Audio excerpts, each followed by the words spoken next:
Intelligence की जांच में एक के बाद एक चौंकाने वाले खुलासे हो रहे हैं।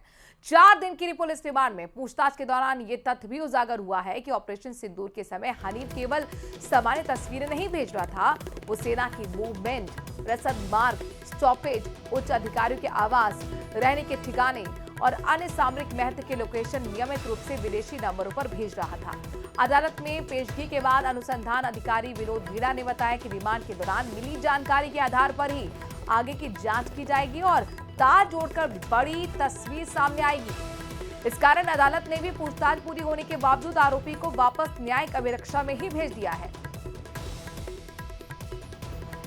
सुनवाई में तो बेसिकली आज जो आफ्टर 4 डेज का कस्टडी था, उसके बाद हमने अवकाशकालीन न्यायालय उसको 30 सितंबर को आज दिनांक को पेश किया था आफ्टर 4 डेज।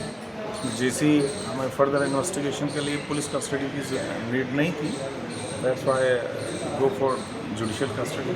तो ऑनरेबल कोर्ट ने जुडिशियल कस्टडी के आज आदेश किए कि ऑपरेशन सिंदूर जब चला था अपने लगभग 11 दिन का, तो अभी CDR से जब हनीफ खान की CDR की हमने रिकॉर्ड निकाले तो बड़ा चौंकाने वाले तथ्य सामने आए हैं कि अभी से ज़्यादा एक्टिव वहाँ पे ऑपरेशन सिंदूर के दौरान हनीफ खान थे। और हनीफ खान ने इतनी सेंसिटिव इंफॉर्मेशन कौन सी थी, बट वीडियो कॉल से, फोटोग्राफ से और अपने स्टिल और वीडियो दोनों ही आगे सर्कुलेट किए हैं 3 नंबरों पे। 4 दिन की पूछताछ के दौरान हनीफ खान से जो पूछताछ की गई उसमें कई एजेंसियों ने संयुक्त रूप से तमाम चीज़ों को बहुत बारीकी से जांचा और खंगाला।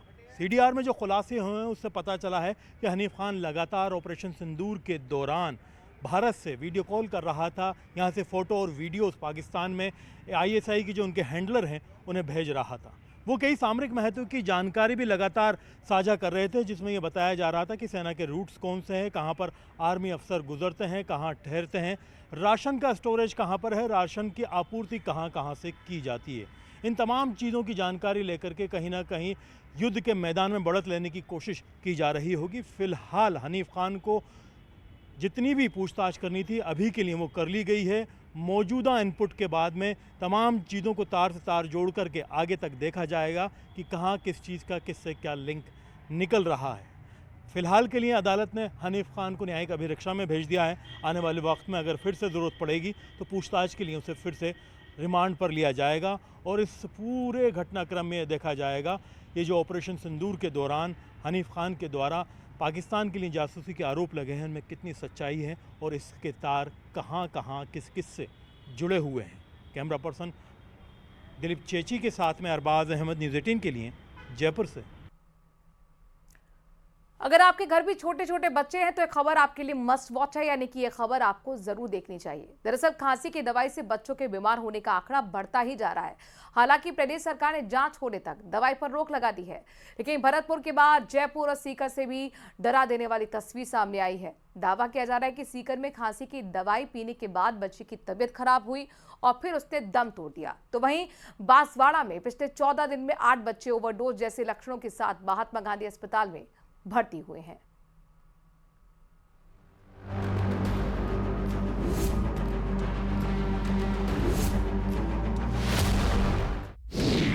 सवालों के घेरे में खांसी की दवाई ने हर माँ बाप की चिंता बढ़ाई। सरकार ने जांच होने तक सिरप पर रोक लगाई।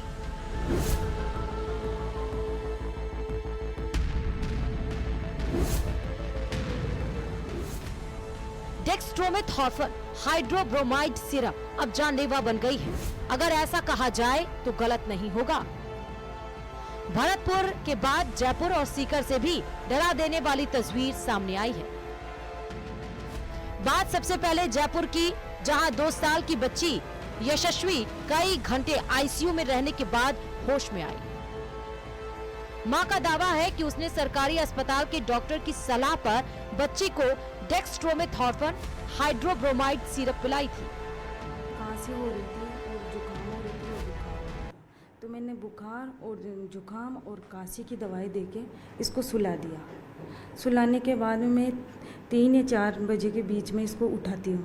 उठाने के बाद में इसको दूध पिलाने लेके गई, तब ये बेहोशी की हालत में पड़ी थी, जगी नहीं। इसको ऐसे जगाने की कोशिश भी की, फिर ये जगी। ये दवाई इसकी मम्मी ने 12-1 बजे के आसपास पिलाई थी, उसके बाद में सुला दिया तो ये सो गई आराम से।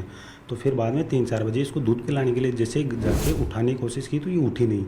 तो घर पे जो पापा हैं मेरे, उनको जाके बोली कि चाचा जी ये उठ नहीं रही, पता नहीं क्या हो गया। तो फिर देखे तो सब परिवार वाले इकट्ठे हो गए, भाई क्या हुआ, गुड़िया गया। फिर वहाँ भाई कि ये तो बेहोश हैं, तो वहाँ से जो अपने नियर बाई जो नज़दीक छोटा मोटा क्लिनिक है गाँव के अंदर ग्रामीण क्षेत्र में, वहाँ लेके गए। तो वो बोले कि इसको कोई बड़े हॉस्पिटल में ले जाओ। तो फिर वहाँ से हम यहाँ जयपुर वहाँ लेके आए। नहीं, मौत से जंग लड़ने के बाद यशस्वी अब सुरक्षित है। हालांकि डॉक्टर भी मान रहे हैं कि जब बच्ची को अस्पताल लाया गया तो उसकी तबीयत बेहद गंभीर थी। हमने देखा तो बच्ची बेहोश थी, सांस उसकी गति कम चल रही थी, ऑक्सीजन लेवल कम था। जब आंखों की पुतलियों को हमने देखा तो सिकुड़ी हुई थी, तो हमें लगा कुछ ना कुछ बच्चे ने खाया है ऐसा जिसके आंखों की पुतलियां सिकुड़ गई हैं। जब हमने पूछा घर वालों से तो उन्होंने बताया कि उन्होंने कफ की दवा दी थी, सिरप दी थी, और उसके बाद से ही बच्ची बेहोश है। तभी हमें लगा कि हो सकता है उस कफ सिरप की वजह से हो, तो फिर हमने सिम्टोमेटिक ट्रीटमेंट किया, आईसीयू में रखा। फिलहाल बच्ची एकदम स्वस्थ अवस्था में है और आईसीयू से भी बाहर शिफ्ट। हालांकि डॉक्टर्स का मानना है कि ऐसा दवाई की ज्यादा मात्रा में देने से भी संभव है। देखिए, जो कफ सिरप है जिसकी हम बात कर रहे हैं डेक्स्ट्रोमेथोर्फिन, वो क्या होता है, ब्रेन में जो खांसी का सेंटर होता है उसकी एक्टिविटी को कम करता है, जिससे बच्चे को खांसी कम होती है। अगर उसकी डोज अगर हम ज़्यादा दे दें या छोटे बच्चों को ज़्यादा दे दिया जाए तो उससे वो ब्रेन की एक्टिविटी एकदम कम हो जाती है और बच्चे की सांस लेने की क्षमता कम हो जाती है, तो उसी वजह से सांस रुक जाता है। बताया ऐसे जा रहा है कि इसको भी हाल फिलहाल राजस्थान गवर्नमेंट ने जो है वो बैन कर दिया है। हाँ, गवर्नमेंट जांच कर रही है कि क्या कारण से ऐसा हुआ है, क्योंकि 2-3 जगह ऐसा हो गया कि सेम कफ सिरप से बच्चों को दिक्कत हुई है। तो गवर्नमेंट जांच कर रही है कि दवा में कोई खराबी तो नहीं है, वो गवर्नमेंट का विषय है, गवर्नमेंट उसकी जांच कर रही है। उधर सीकर के दादिया इलाके के खोरी ब्राह्मण गांव में 5 साल के नित्यांश नाम के बच्चे की मौत की बात सामने आई। बताया जा रहा है कि रात में बच्चे को डेक्स्ट्रोमेथोर्फिन हाइड्रोब्रोमाइड सिरप दिया गया, जिसके बाद उसे हिचकियां आने लगी। उसके बाद बच्चा बेहोश हो गया, उसे निजी क्लिनिक ले जाया गया। हालत गंभीर होने पर बच्चे को एसके अस्पताल रेफर कर दिया, लेकिन हॉस्पिटल पहुंचने से पहले ही दम तोड़ दिया। बताया जा रहा है कि बच्चे की मां ने चिराना सीएचसी में डॉक्टर के चेकअप के बाद लिखी गई दवा दी थी। चिराना सीएचसी से दिखा के लाए थे और ये दवाई है गवर्नमेंट की, डॉक्टर की दी हुई दवाई है। और इसको आज ज़्यादा भी नहीं पिलाई, 2 बूंद बोले तो आधा ढक्कन पिलाई है। और फिर ये 3 बजे उठा, 3 बजे उठने पे उसको पानी पिला दिया 2 घूंट, और पानी पिलाया फिर वो सो गया। फिर वो 5 बजे उठा नहीं, बेहोशी हालत में रहा। तो हमारे डॉक्टर के पास गए, गांव के डॉक्टर के पास गए, तो डॉक्टर खुद साथ में जाके हमारे एसके हॉस्पिटल में गए सीकर में, तो वहाँ डॉक्टर ने मृत घोषित कर दिया उसको। डेक्स्ट्रोमेथोर्फिन हाइड्रोब्रोमाइड सिरप जयपुर की कायसन फार्मा कंपनी बनाती है, जिसका पुराना रिकॉर्ड भी विवादों में रहा। लेकिन जिस तरह भरतपुर के बयाना और सीकर के अलावा जयपुर में बच्चों के गंभीर होने के मामले सामने आए हैं, उससे तो ये साफ है कि दवाई में कुछ तो दिक्कत है, वरना राहत देने वाली सिरप जिंदगी के लिए आफत न बनती। Bureau report.